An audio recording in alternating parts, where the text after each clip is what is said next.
Magandang araw po sa inyong lahat.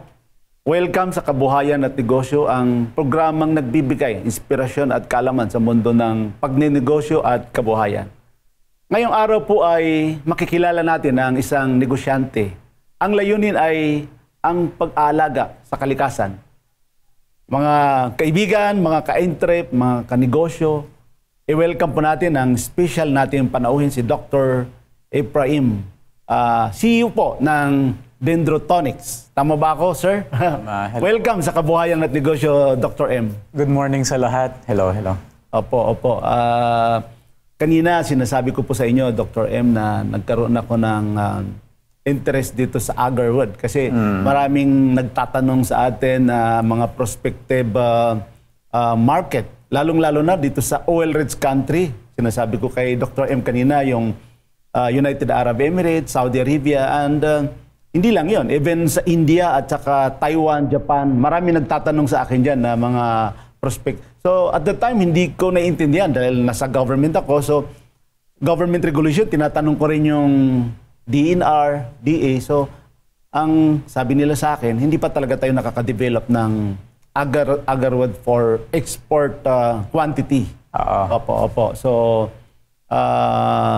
napakaganda po yung maibibigay mo sa amin, maisishare mo sa amin na kaalaman mo. Kasi sa research ko, ikaw ang pinaka-expert dito sa agarwood sa Pilipinas. So, maaari po ba kaming mabigyan ninyo ng background? Sino po ba si Dr. M? Ako po si Dr. M. Cercado. I'm a retired surgeon. So, surgeon ako sa Quezon City. I'm a cancer and trauma surgeon, graduate ng East Avenue. And then noong 2021, nag-retire ako sa medical career. I went full-time farming. So, agroforestry. Medyo complicated ngayon. Kailangan mo ng medical degree para mag-farming. Okay. So, kayo po ay nag-practice kayo na doktor bago pasukan nyo itong agarwood? Yes. So, ilang taon po kayo nag-practice sa surgeon? 13 years yung career ko. And I gave all that up. During that time, I was also a medical research specialist for Novartis. Nagko-conduct kami ng research, tapos we discuss with other doctors kung anong research maganda, anong research yung walang kwenta, merong ganon. And I was value chain expert for World Agroforestry Center and the Asian Development Bank. Ang ibig pong sabihin nun is, we develop business lines for anything related sa agroforestry. Pag sinabi naman natin agroforestry, related po yun sa mga puno lahat. Opo. Ay napakaganda po itong topic natin at pambihira din na ang profession mo. Alam mo naman, doktor, yan ang mga high speed ng profession, tapos nag-farming ka. So ano po yung nagtulak sa inyo na gawin itong negosyo, livelihood, pangkabuhayan itong agarwood, Doc? Admittedly, maganda naman yung income ko noon. Opo. I had a very stable, high-paying job. Yung issue lang sa profession namin is the lack of time. Opo. Kasi pag may bihira kami makasagot, bihira kami makasama sa mga kamag-anak namin. Opo. Tapos, yung stress ng profession namin as a surgeon, pag hindi maganda yung kondisyon ng pasyente namin, dala namin yan hanggang bahay, hindi kami makakatulog. Until the patient goes home or goes to a better place. So, yun. So I wanted more time, tapos I wanted more income na not in exchange for time. Doon nagsimula yun. So we researched. Opo. Ito po ay napaka profitable business, no? Very. Opo. At paano po kayo talaga nagsimula rito sa mga, kanina sinasabi niyo po, no, sa research, at nagsimula ka ba na nagtanim na po kayo kaagad, or paano ba ang proseso, or ano bang inisip niyo talaga na ibenta niyo, i-export niyo ang agarwood locally or for export? Export talaga siya. So nagsimula yan locally kasi noong 2012 to 2014, namimili ako ng mga mahogany plantation sa Romblon, binabiyahe ko sa Manila Lumber Yards. And mahogany yun exotic siya, hindi siya native sa Pilipinas. Na-discover ko, mas mataas yung bentahan for lawaan, mga native species. So my passion for native trees started. So everything I usually discuss, puro native trees, including yung agarwood. So nakita ko yung profitability. Tsaka maganda yung income. Ni-research namin lahat yung falcata, gemellina, palm oil, napier grass, pati yung bamboo. And then eventually, nung 2016 din, 2016 yung first encounter ko sa agarwood. And unang reaction ko was, the price was too good to be true. Normal yan na reaction sa ating lahat. Pero, we did the research. So eventually, we started the awareness campaign nung 2018. We showed it sa GMA Real Time. We lectured it sa AgriLink, sa World Trade Center. And lahat ng pwede namin pag-lecturean. 2018 was only the start ng awareness campaign sa buong Pilipinas. Totoo yan. Dahil ako man, kanina, Doc, sinasabi ko sa inyo na pagka nag-head ako ng mga outbound mission, yung mga Philippine trade mission natin sa iba't ibang parte ng mundo, talagang marami nagtatanong sa akin dito sa agarwood. And sabi mo nga, it's too good to be true dahil yung high grade pala nito can cost million pa nga eh. 1 kilo na agarwood. So, napakahalaga ang presyo ng agarwood. At sa Thailand, Indonesia, Malaysia, talagang ginto ang tingin nila dito sa agarwood na ito. So, bakit po ba, Dr. M, napakahalaga at napakamahal itong agarwood sa merkado? Sisimulan natin sa, isi-share ko, first sa Bible. Sa Bible kasi, lahat pala ng nababasa natin tungkol sa aloes, agarwood pala yon. So, yung pinahid sa katawan ni Jesus, 100 pounds in combination with myrrh, agarwood pala yon. So it's very important sa Christian faith. Opo. And out of 20 to 24 agarwood species sa buong mundo, kalahati nun, native sa Pilipinas. Wow. We're very rich. Opo. And if you read Numbers chapter 24 verse 6 sa Bible, the third line says, like aloes planted by the Lord. So imagine that. The Bible describes God Himself cultivating agarwood. So importante siya sa Christian faith. And if you go sa Islam faith, mababasa mo sa Quran, si Prophet Muhammad, the whole Quran states that the Islams should use agarwood in their daily rituals. So mula sa pagkabata, ginagamit na nila yon. By the time elementary ka na, hindi na kompleto ang araw mo pag hindi ka nakasinghot ng agarwood. So kumbaga, kung sa Pilipino, hindi kompleto yung araw mo pag walang kanin, mas matindi sa kanila. That's why it's so expensive. Totoo yan. At saka napansin ko rin dahil naiikot ko yung oil-rich country aside from napakaganda ng trade natin doon ay siyempre yung mga OFW natin doon, strong yung presence nila doon. At hindi ko talagang personally na experience ko sa mga party nila, sa mga sinasabi nyo po sa yung Islamic faith. Napapausok sila sa parties. Opo, ay talagang sabi ko, ano ba yun? Ang bango-bango. Yun na nga, sabi nila agarwood. And sabi nga nung isang Arabo doon, that's from the Philippines, yung pinaka-ano daw. Sabi ko, sa tagal ko na at that time, sa 3 days, hindi ko talaga naintindihan, hindi ko lubos maintindihan kung paano tayo nakaka-produce ng ganong kamahal na kahoy, agarwood. So, gaano ba katagal mamunga or maglabas ng resin ang puno ng agarwood, Doc M? Sige. Yung traditional technology for producing agarwood, kailangan mo mag-antay ng 7 to 12 years bago ka mag-produce ng agarwood. Puputulin mo yon, tapos tanim kang panibago, antay ka na naman ng another 7 to 12. Ngayon, sa technology namin, medyo iba. Meron kaming tinatawag na fast growth technology, mabilis. So, nagtanim ka ngayon, 2025. By 2027 to 2028, we already start producing agarwood. Oh. So, 2 years pa lang. So, hindi mo nahantayin yung 7 to 10 years? Hindi mo nahantayin yung 7 to 12 years. Yung mga partners namin dito sa agarwood, we give them back their time. That's very important. And then, meron kami tinatawag na perpetual harvest technology na hindi mo na kailangan putulin yung agarwood, tanim ng panibago. So, kumbaga, ito yung puno, kuha kami ng agarwood ngayong taon, next year, galing sa parehas na puno, kuha na naman kami ng agarwood next year, and next year, and next year, and next year. Tuloy-tuloy yun for 50, 60 years. Hindi mo kailangan patayin yung puno. Galing, no? So ano yung mga karaniwang hamon sa pagpapalaki ng agarwood trees? Ano yung mga challenges dyan, Doc M? Nag-export na kami last year. So October 2024, first export. Ang nadiscover namin, akala nung mga, sabihin natin 90% ng mga Pilipino nagtatanim, ang kailangan mong dokumento para makapagbenta, ito. Yun pala, stricto kasi ang polisiya natin sa government. Totoo. Ibang dokumento ang kailangan mo para makapag-export. That's the number one problem na hindi alam ng karamihang Pilipino. Legalities. So that's number one. And then there's a lot. There's propagation. Example, may kilala kami nagtanim ng 1,000 puno. After 1 year, 80% patay. Mahal yung seedlings. National average price ng isang seedling, 515 pesos.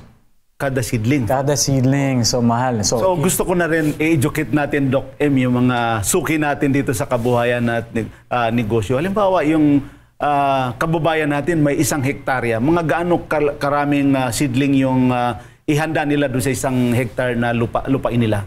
Sa ngayon, pinakamadali is 833 seedlings per hectare. Per hectare. Oo. Kasi may reason dyan because this is an export business, so kailangan mo ng export license, kailangan mo ng buyer, kailangan mo ng kontrata. Kung 10 lang yung seedlings mo or 20 lang yung seedlings mo, mahirap makapasok sa ngayon.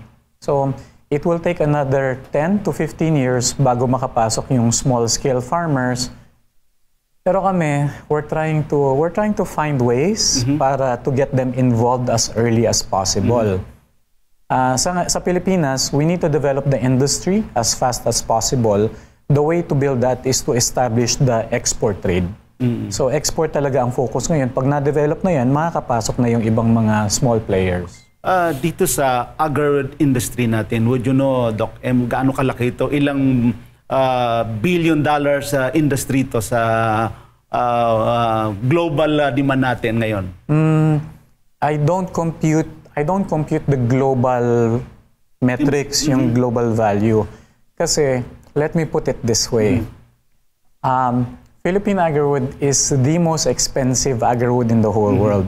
Ang 1 kilo lang is minimum retail price sa GCC, yung Gulf countries, is 400,000 pesos per kilo. Minimum retail price. Ito yung mga high grade? Or Grade A yan. Okay. Grade A. So, it goes mas mataas. So, pataas lang yan kasi 400,000 ang pinakamababa eh. So, if you have 1 hectare, 800 na puno, 800 kilograms in 5 years, in just 5 years, that's 800 kilos, huwag na nating ibenta sa 400,000 per kilo. Benta lang natin sa 50,000 kada kilo. That's 40 million already. In 1 hectare, ano? In 1 hectare, in 5 years. Ano pa yun? Very conservative approach. Exactly. Oh, exactly. Kasi nakikita ko nga, Doc M, kasi doon sa, sabi ko sa iyo, WTO, nakikita ko yung mga figure, no? Yung mga indicative figure na gaano kalaki. And this is 32 billion US dollar industry. So sabi ko, bakit huling-huli dito ang Pilipinas? Bakit tayo, gumagamit ba tayo dito ng natural na proseso or artificial na para lumabas ang agarwood resin sa kahoy? Or ano ba ang pinagkaiba nito, Doc M? Sa wild kasi, pag na-damage yung puno, defense mechanism yung resin formation, yun yung mabango. Opo. Ngayon, ang ginagawa natin sa farms, ginagawa natin consistent, higher volumes, mas mataas na volume ng agarwood formation, tsaka faster, mas mabilis. So kung ikukumpara mo to sa nangyayari sa wild, mabagal, mababang quality, maliit yung volume, yun yung difference. So that's how we produce the agarwood. Oo. Ano ba yung pinagkaiba ng agarwood from Philippines, from Thailand, or from Malaysia? Anong klaseng lupa or klima ang pinaka-ideal para sa gustong magtanim ng agarwood or gustong pasukan itong agarwood farming, Doc M? Hindi ko masabi kung anong special sa Philippine agarwood, honestly. wala naman kaming kinalaman. Basta pagdating namin sa, nung nalaman lang namin pag-export namin na pinakamahal ang Philippine agarwood. Pinaka-hinahanap siya ng mga Arabo. And ang sinasagot nila sa amin, why is Philippine agarwood the most expensive? Ang sabi nila, it's because of the quality. So, yun lang yung alam namin. Ngayon, yung technology kasi ang nagpo-produce ng high quality agarwood. So it's technology dependent. Yun yung difference namin sa ibang players dito sa buong Pilipinas tsaka sa buong mundo. Yung sa amin, mabilis kasi. We produce agarwood as early as 2 years and then perpetual harvesting, walang patayan ng puno yan until 60 years. Hindi pinapata? Hindi. No harvesting, no replanting. Harvest from the same tree, 50, 60 years. Tapos, yung quality ng agarwood namin, maganda. And so, mostly grade A versus mostly rejects. And then, ano pa bang sa amin? Pero kami tinatawag na compression technology. So, 800 na puno ang pinaka maluwag, pero we can plant up to 6,500 na puno in 1 hectare. Wow. So, allowed ba yung ano ba tawag doon? Intercrop na? Intercrop? Yeah, pwede rin yun. Yes. Sa amin, very important yon. Kasi ang isa sa mga objectives namin, nakalimutan ko sabihin. So, ito yung objectives namin. Darating ako sa intercrop. Okay, sige. So, ang objectives namin unang-una is honor God the Creator. Mayaman ng Pilipinas. Narinig mo, sinabi. Very blessed tayo. The second is, we want to make a great Philippines. Because very important sa Arab countries ang agarwood, if we establish a very good export trading with them, napakaganda ng posisyon ng Pilipinas sa lahat ng Arab countries. Will be one of the top trade countries. True. The third objective is we want to generate wealth for as many Filipinos na kaya naming maabot. So, eto, ginagawa namin yung reforestation. Darating na ako sa intercrop. Mandatory sa systems namin yung intercrop. Kasi, preferred namin native tree species. Yung native trees kasi, they support native animals and insects. Yung native animals and insects support native viruses. So, pag nawala yung native animals and insects, nawala yung native plants, mawawala yung native viruses kakapit lang sa susunod na hayop. Totoo. Yeah. So that's how we create pandemics. We prevent pandemics. Tsaka pag puro agarwood lang ang laman ng farm mo, mag-a-attract yan na napakaraming peste niya. Okay. So we really intercrop. Kasi if you don't intercrop, dadagsain niya ng napakaraming peste, mauubos yan. Anong ideal na pang-intercrop sa agarwood? Ang ideal sa amin is yung native species, kagaya ng malubago, white lawaan, kalumpit, so mga native species yon. And we also encourage yung intercropping ng mga fruit trees, lanzones, mangosteen, rambutan, durian. So yon, yung mga intercrop mo, iniiwasan mo yung peste para hindi sila dumagsa lahat doon. And tinatanim namin siya para maiwasan na rin yung bagyo tsaka apoy. Yun. At syempre sa tagal ng paghihintay mo mag-harvest ay kailangan mo talaga mag-intercrop para habang naghihintay ka may income. May kita rin. So, paano nyo po kinukuha ang agarwood oil o resin mula sa puno para po sa kaalaman ng mga suki natin dito na hindi pa nila masyadong alam kung paano kinukuha ang agarwood oil o resin mula sa puno? Dalawa yung produkto galing sa agarwood. Yung una is the agarwood chips, yung pangalawa is the agarwood oil. So yung sinasabi natin sa Middle East na pinakamahal is yung wood chips, yung kahoy. Yun yung 400,000 pesos kada kilo pataas. And then, andyan yung oil. Yung oil, para mag-produce ng 1 liter na oil, pinakamahal niyan mga 5 to 6 million per liter. Wow. Pero para makaproduce ng 1 litro ng oil, kailangan mo ng 400 kilos nung retaso. Kaya kami, we do not focus on the oil. Kasi no businessman sa tamang pag-iisip, ibebenta yung mahal na agarwood para i-produce yung oil. Correct, correct. So ang ginagamit lang para produce ng oil, yung retaso lang, yung tapon. Okay. Oo. Napaka-interesting po mga ka-intrep, mga kanegosyo itong pinag-usapan namin ni Doc M. Mamaya sa pagbabalik po ng kabuhayan at negosyo ay pag-usapan naman namin yung iba't ibang grade ng agarwood. Huwag po kayong alis, magbabalik po ang kabuhayan at negosyo.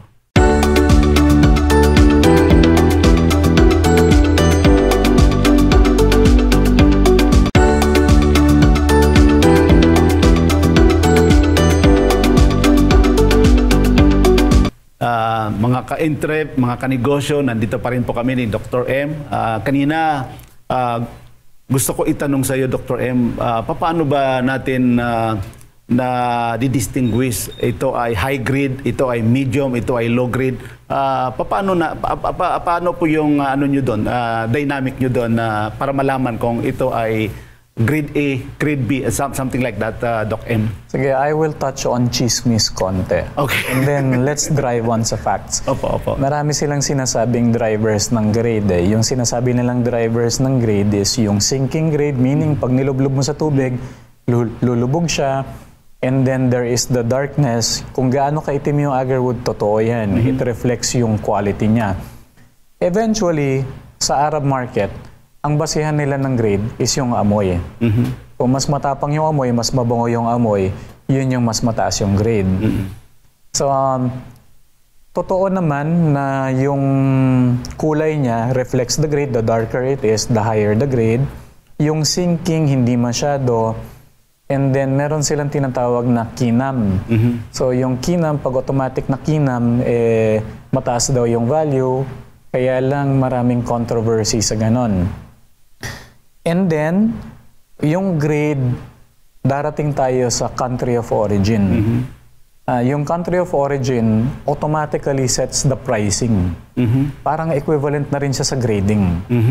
Pag Philippine agarwood, 400,000 pesos per kilo, retail price. Pag Vietnam, Thailand, Malaysia, nasa ano lang yan, 50, 100,000 pesos per kilo. Okay, okay. So, country of origin. Country of origin. So, dito ba sa Pilipinas ginagawa ang pagpoproseso para yung processing o pinapadala ito sa like sa Arab world para sila na yung magproseso dito sa agarwood? Okay. Sa atin, ginagawa na namin yon dito. Kasi nasa stage na kami ngayon ng testing ng harvest. And yung may misconception sa Filipino community na mahirap, mabagal mag-process ng agarwood. Kasi yung buong kahoy, ihiwalay mo yung itim na agarwood sa puti. Nakikita nila sa video sa ibang bansa, mano-mano, inuukit. So, adminado ko, mabagal talaga yon. Pero, pag nag-mechanize ka, gumamit ka ng mga machines, mabilis na yon, mas madali. So, ngayon, kami sa grupo namin sa Dendrotonics, we're already doing that. Okay. Processing through mechanization. Ano yung mga kagamitan or mga teknolohiya ang kailangan para maging very effective ang extraction ng agarwood?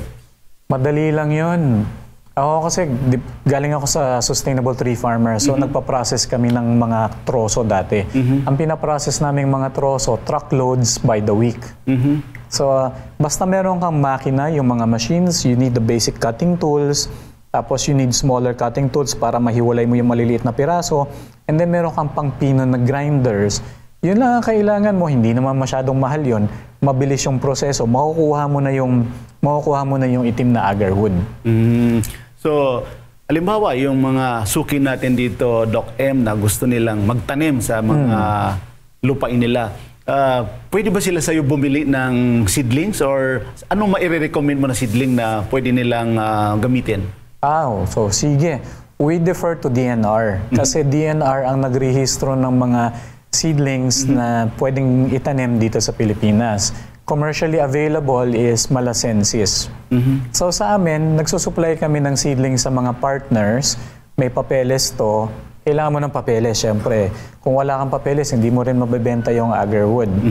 Meron kaming Meron kaming mga weekly webinars, tinuturo namin yung negosyo.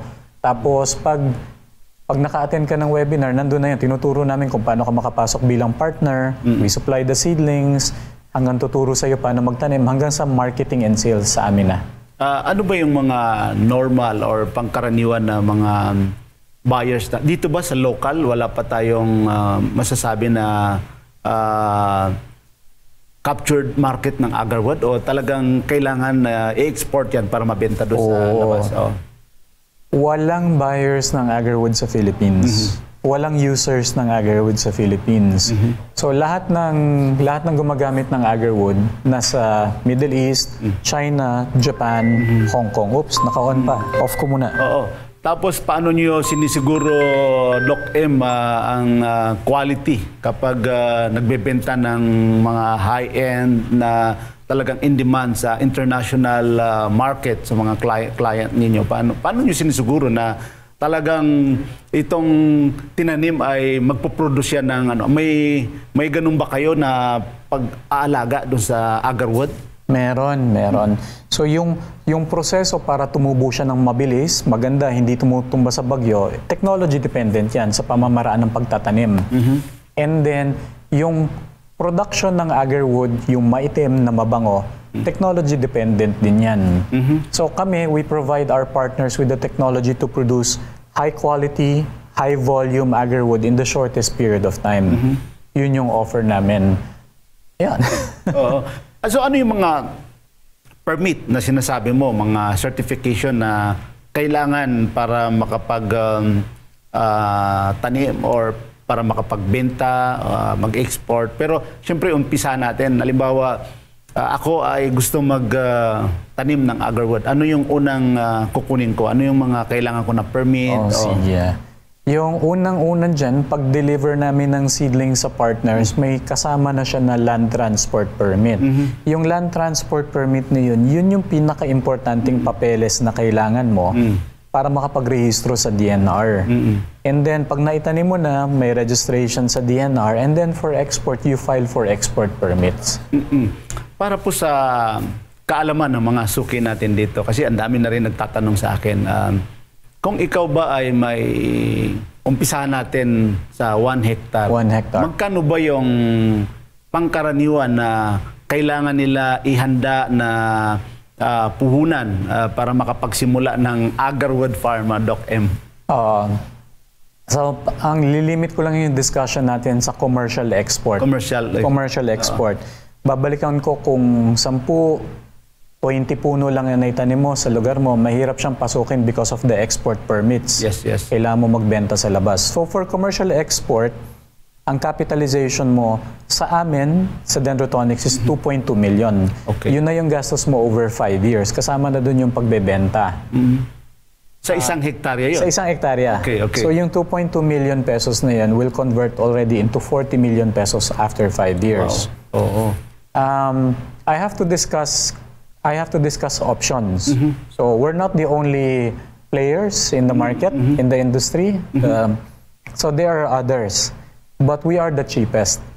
We're the cheapest, 2.2 million pesos. Ganito kasi yun. Yung inoculation, yung technology para mag-produce ng agarwood sa puno, ang gastos namin sa kada 1,000 puno, ang inoculant namin, yung pang-produce ng agarwood, 50,000 pesos. Kada 1,000 puno. Okay. Now, there is a Thailand technology na ginagamit din dito sa Pilipinas. Pag ginamit mo yon, inoculate mo yung 1,000 puno, yung inoculant mo pa lang, 10.5 million pesos na. Ganun kamahal? Mahal, di ba? Mahal. And then there is a Malaysian technology which, if you inoculate 1,000 trees, 6 million pesos. So, mahal pa rin. And then there is another Malaysian technology which is 4.5 million pesos yung inoculant. So, ganun yung range. That automatically makes us the cheapest agarwood company sa buong Pilipinas. So, yung pagtimpla dyan sa inoculation process nyo ay kayo ang nag-aral dyan, pinag-aralan nyo yan? Local. Wow. So, galing, no? So compare mo dun sa 10 million sa technology from Thailand at saka yung sa atin 50,000. So yung worth 50,000, gaano karaming puno yung inoculate niya? Ang comparison ng lahat, 1,000 puno. 1,000. Oo, 1,000 puno. Okay. Sa isang hektarya yun? Sa 1 hektarya, oo. Okay, so pwede pala yan. Ikaw ba mai-suggest mo, Doc M, na halimbawa yung may 5 hectares sila ay pwedeng sabay-sabay na yun o mag-umpisa mo na sa 1 hectare? And, paano ba ang suggestion nyo rito, Doc M? Pagdating kasi sa puno, yung biggest hurdle natin, yung pinakamalaking problema mo is how to get them to harvestable size as soon as possible. So oras yung kalaban. Nabanggit ko kanina, di ba, yung traditional technology, 7 to 12 years bago makapag-harvest. So sa amin is 2 years tapos dire-diretso na. Kung kaya mo, ang suggestion ko, gawin mo na yung pinakamarami na kaya mo ngayon. Kasi kailangan mo marating yung harvestable size kagad eh. So, very interesting po yung discussion natin at kailangan mag-break muna tayo. Huwag po kayo alis, mga kanegosyo, mga ka-interep. Magbabalik po ang Kabuhayan at Negosyo.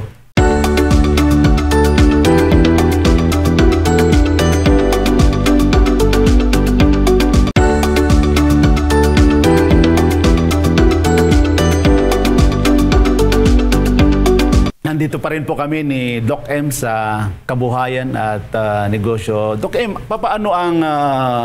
paano pinaplano, business plan? Or kasi siyempre mahaba yung paghihintay mo rito. So ano yung dapat na suggestion, advice mo sa mga gustong magtanim ng agarwood? Yung unang-unang ina-advise namin is get the right information. Kasi maraming information din pero hindi lahat mapagkakatiwalaan mo. Correct. So get the right information. Tama yan. May mga scam din na nakikita ko dyan, Doc M eh. Oo. Minsan bibili ka ng agarwood seedlings. Pagdating sa'yo, talong ang dumarating. Ayun. Mahirap yun, no? So paano nyo sinisiguro, Doc M, na ang operation ninyo ay sustainable at hindi nakakasira sa kalikasan natin ang pagtatanim ng agarwood? Yeah, that is very important. So, meron kaming tinatawag na operations manual. Lahat ng kailangan mong gawin sa business namin, nakasulat doon. So, nakasulat dyan yung intercropping unang-una. Yung intercrop namin, preferably native species, and then kung paano yung layout niya para hindi ka pestehin, andun yan. So, that is our sustainability part. And that is paano namin china-champion yung biodiversity ng Pilipinas. Andun din sa operations manual namin yung security, tapos yung legalizations, andun din yung quality control, paano gawin yung inoculation. So, tapos kami kasi nagpo-provide kami ng training sa mga partners para siguradong makakapag-produce sila ng magandang quality, mabilis tutubo yung seedlings nila, tsaka konti lang yung mamamatay. Mataas yung survival rate. Oo. Itong agarwood ay mga endangered species, no? Yes. Oo. So ano yung mga batas o government regulation na kailangan sundin ng mga gustong magtanim ng mayroon ba tayong or gusto yung mga gustong pasukan ito sa trading naman? Ano yung sinusunod natin dito na batas? Sa buong mundo, meron tayong tinatawag na CITES, Center for International Trade of Endangered Species. Yan yung sumasakop sa agarwood. Nakasulat din kung ano yung mga requirements para makapag-trade ka ng agarwood. Sa Pilipinas, sinusunod yan. Ang sumusunod dyan, tsaka nag-i-implement DNR. So si DNR, ang sinasabi ni DNR, ito yung mga requirements mo. So yung para sa layman, ang nakasulat doon, kailangan may pruweba ka na ikaw yung may-ari ng lupa, siyempre. And then, kailangan may pruweba ka na tinanim mo yung agarwood, hindi siya galing sa wild. Kasi pag nag-harvest ka at nagbenta ng agarwood galing sa wild, considered yan as illegal logging.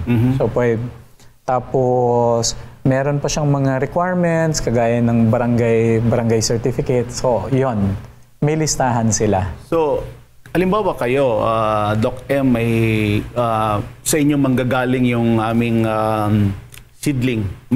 May certificate ba na kasama yung mga seedlings na ibinigay? Meron yun, oo, meron. So paano ba ang pinakaunang gagawin ng isang negosyante or entrepreneur para pasukin itong agarwood? O sa amin, ang primary requirements namin, yung lupa na pagtataniman mo, titulado o kaya walang ibang claimants. So yun yung unang-una. Kasi ang number one risk na nakasulat sa operations manual namin is pag yung security of tenure, kunwari nag-harvest na tayo ng agarwood, biglang may darating na tao, sasabihin niya, akin yung lupa, akin yung agarwood, that's the worst case scenario. So yun yung number one. The second requirement namin is reliable, mapagkakatiwalaan na trabahante. So these are our two most important factors. Other than that, yung soil type, hindi na importante sa amin nun. Pwede kami magtanim ng agarwood kahit saan. Yung elevation, hindi na importante sa amin kasi maganda kami magpatubo, whether mataas sa Benguet, Bukidnon, or mababa sa La Union or South Cotabato. And then, so soil type, weather pattern, hindi na importante. Yung malamig or mainit, hindi na importante sa amin. Yun lang dalawang nabanggit ko. Oo. Ano yung mga produkto ang ginagawa ninyo mula sa agarwood aside from yung ano ba yun? Chips, yung binanggit mo, pabango. Ano pang ibang yun, pinaggagamitan nitong agarwood? Marami pa siyang ibang byproducts. For example, yung oil na galing sa retaso. Tapos, pwede kang gumawa ng incense sticks, pwede ka rin gumawa ng tsaa galing sa dahon, and then marami ka pang ibang pwedeng gawin. Pwede rin dito sa tea. Okay. So, anong mga plano nyo? Ito ba ay ginagawa nyo ito, Doc M, Luzon, Visayas, Mindanao? Oo, kasi kami ang pinakamalaki tsaka pinagkakatiwalaan na agarwood company sa buong Pilipinas. So we have plantation sites in Luzon, Visayas, Mindanao, and Palawan. Pero dahil bago pa lang itong industriya na to, ang focus namin mag-produce ng chips for export. Bahala na yung byproducts later on. Kailangan yung focus talaga namin para ma-develop yung industry. Wala pa yung industriya. Yes. So to develop the industry, we have to focus on the chips. May posibilidad ba na yung itinanim mo na agarwood ay hindi siya mag-produce ng resin or agarwood dun sa itinan? May mga possibility ba? Yes, that's possible. Kasi nagte-testing kami simula pa noong 2017 ng mga inoculation technologies. Na-experience namin na nag-inoculate ka, walang agarwood production, hindi siya nagpo-produce ng agarwood, o kaya nag-inoculate ka, mabagal ang production, tapos o pangit yung quality, nangyayari yon. So depende yan sa technology. Paano kanila makukontak, Doc M? Yung mga may ano ba kayo, ano yung mga social media na, kasi ngayon siguradong maraming kukontak sa iyo ng mga ka-interp natin dito, mga kanegosyo natin dito. Okay. Paano kanila i-contact, Doc M? Reachable ako through Messenger, so Efrain Cercado. And then meron po kaming email, info@dendrotonics.com. And meron po kaming website na www.dendrotonics.com.